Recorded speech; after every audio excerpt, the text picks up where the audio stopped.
नमस्कार। हिंदी साधन चैनल में आप सभी का एक बार फिर से हार्दिक स्वागत है। आज के इस वीडियो में रामधारी सिंह दिनकर के द्वारा रचित काव्य रसीम रथी को मैं पढ़ूंगी। तो आइए शुरू करते हैं। रसीम रथी 1952 ईस्वी में प्रकाशित हुआ था।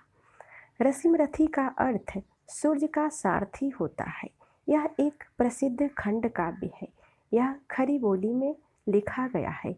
रसीम रथी में कर्ण के चरित्र के सभी पक्षों का चित्रण किया गया है। दिनकर ने कर्ण को महाभारतीय कथानक से ऊपर उठाकर उसे नैतिकता और विश्वसनीयता की नई भूमि पर खड़ा करके उसे गौरव से विभूषित किया है। रसीम रथी में दिनकर जी ने सभी सामाजिक और पारिवारिक संबंधों को नए सिरे से परखा है। रसीम रथी में कवि ने कर्ण को नायक बनाया है और अर्जुन को गौण पात्र।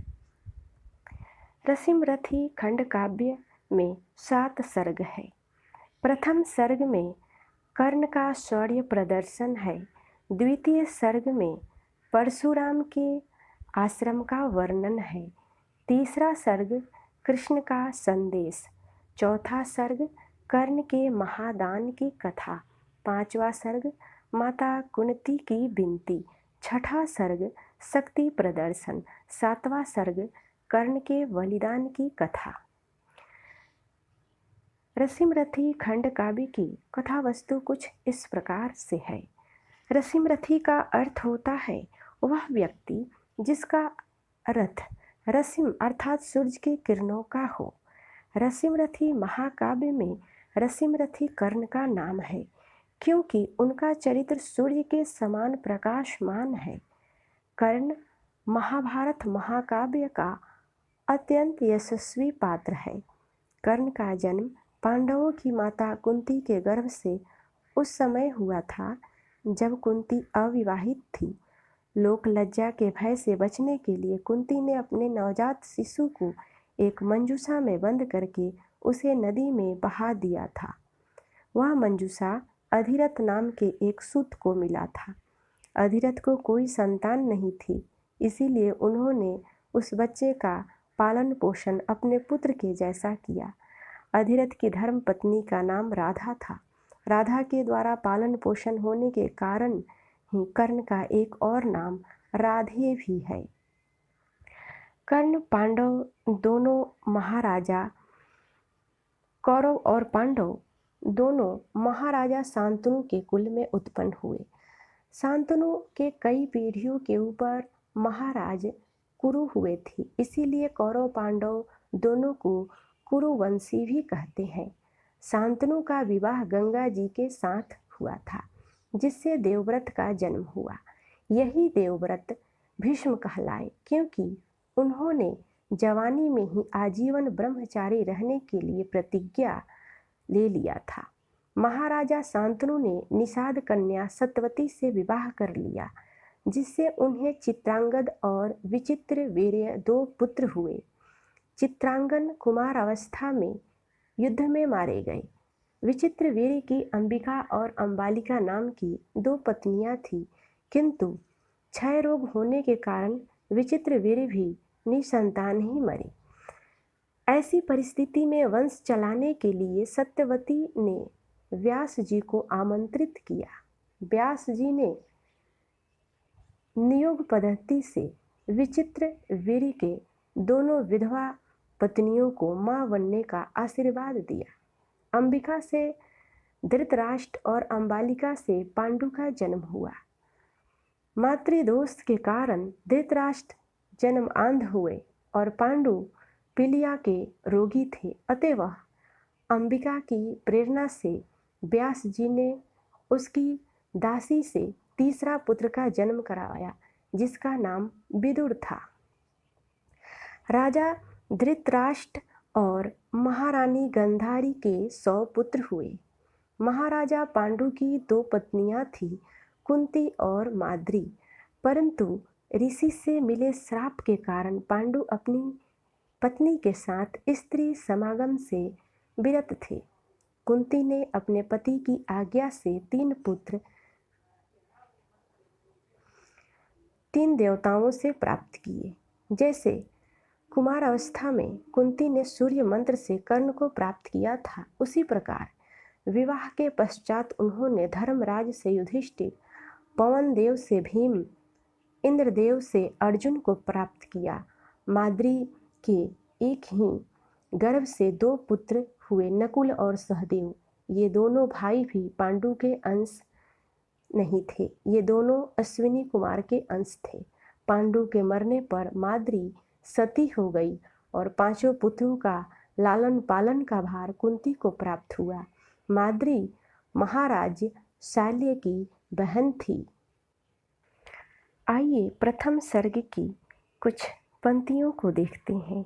जय हो जग में जले जहाँ भी, नमन पुनीत अनल को, जिस नर में भी बसे हमारा, नमन तेज को बल को। किसी वृंत पर खिले विपिन में, पर नमस्य है फूल, सुधि खोजते नहीं गुणों का आदि, शक्ति का मूल। उच्च नीच का भेद न मानो, वही श्रेष्ठ ज्ञानी है। दया धर्म जिसमें हो सबसे, वही पूज्य प्राणी है। क्षत्रिय वही भरी हो जिसमें निर्भयता की आग, सबसे श्रेष्ठ वही ब्राह्मण है जो जिसमें तप त्याग। इसी प्रकार से द्वितीय सर्ग की भी कुछ पंक्तियों को देखते हैं। आइए। शीतल विरल एक कानों शोभित, आदित्य का के ऊपर, कहीं उत्स प्रस्तवन चमकते झरते, कहीं चुभ शुभ निर्झर। जहाँ भूमि समतल सुंदर है, नहीं दिखते हैं वाहन, हरियाली के बीच खड़ा है विस्तृत एक अटल पावन। आसपास हुए कटे हुए पीले धन देख खेत सुहाते हैं, सशक मूस गिलहरी कबूतर घूम घूम कर खाते हैं। कुछ तद्रित अलसित बैठे हैं, कुछ करते शिशु का लेहन, कुछ खाते शाकल्य, दिखते बड़े तुष्ट सारे गोधन। आइए तृतीय सर्ग की कुछ पंक्तियों को देखते हैं। हो गया पूर्ण अज्ञातवास, पांडव लौटे वन से साहस, पावन में कणक सदृश तप कर, वीरत्व लिए कुछ और प्रखर, नस नस में तेज प्रवाह लिए कुछ और नया उत्साह लिए। सच है विपत्ति जब आती है, कायर को ही दहलाती है। सुरमा नहीं विचलित होते, क्षण एक नहीं धीरज खोते, विघ्नों को गले लगाते हैं, कांटों में राह बनाते हैं। मुख से न कभी उफ कहते हैं, संकट का चरण न गहते हैं। जो आ पड़ता सब सहते हैं, उद्योग निरत निसहते हैं। सूलों का मूल नशाने को, बढ़ सुख विपत्ति पर छाने को। है कौन विघ्न ऐसा जग में, टिक सके वीर नर के मग में। पलक खम ठोक ठेलता है जब नर, पर्वत के जाते पांव उखर। मानव जब जोर लगाता है, पत्थर पानी बन जाता है। गुण बड़े एक से एक प्रखर है छिपे मानवों के भीतर। मेहंदी में जैसी लाली हो, प्रतिकावित उजियाली हो। बत्ती जो नहीं जलाता है, रोशनी नहीं वह पाता है। पिसा जात जब इक्षुदंड, धरती रस की धारा अखंड। मेहंदी जब सहती है प्रहार, बनती ललनाओं का सिंगार। जब फूल पिरोए जाते हैं, हम उनको गले लगाते हैं। वसुधा का नेता कौन हुआ, भूखंड विजेता कौन हुआ। अतुलित यश क्रेता कौन हुआ, नवधर्म प्रणेता कौन हुआ। जिसने न कभी आराम किया, विघ्नों में रहकर नाम किया। जब विघ्न सामने आती है, सोते हुए हमें जगाते हैं। मन को मरोड़ते हैं पल पल, तन को झकझोरते हैं पल पल। सतपथ की ओर लगा कर ही जाते हैं हमें जगाकर। वाटिका और वन एक नहीं, आराम और रन एक नहीं। वर्षा अधर आतप अखंड, पौरुष है साधन प्रखंड। वन में प्रसून तो खिलते हैं, बागों में साल न मिलते हैं। वर्षों तक वन में घूम घूम, बाधा विघ्नों को चुम चुम। सह धूम धाम पानी पत्थर, पांडव आए कुछ और निखर। सौभाग्य न सब दिन सोता है, देखे आगे क्या होता है।